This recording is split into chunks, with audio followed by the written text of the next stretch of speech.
In this video, I'll show you how to insert a signature in Google Docs. There are two main ways to do this in Google Docs, and the right one depends on what you need. If you simply want to place your signature into the document, the easiest method is to draw it inside Google Docs using the Drawing tool. Google's support community specifically points users to Insert, then Drawing, and then the Scribble tool as the standard built-in workaround for adding a handwritten signature image into a doc. So first, open your Google Doc on a computer and place your cursor where you want the signature to appear. Then click Insert, choose Drawing, and click New. In the Drawing window, open the Line menu and choose Scribble.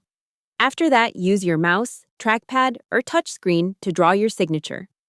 When it looks good enough, click Save and Close, and the signature will be inserted into the document as an image.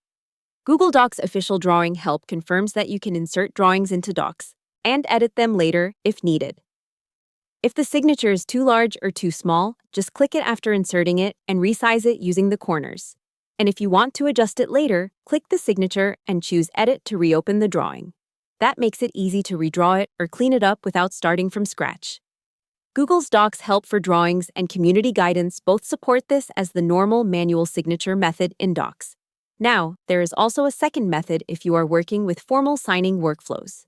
Google has an eSignature feature in Google Docs and Google Drive that lets eligible users add signature fields and send documents for signing.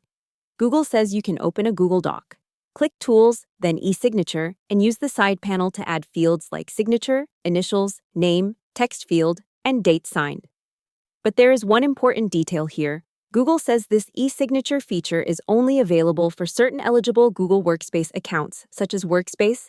Normally, but some formatting, advanced layouts, or special fonts may look slightly different after conversion to Google Docs. So after uploading and converting, it is a good idea to scroll through the document and check headings, tables, spacing, and images. So the full process is simple.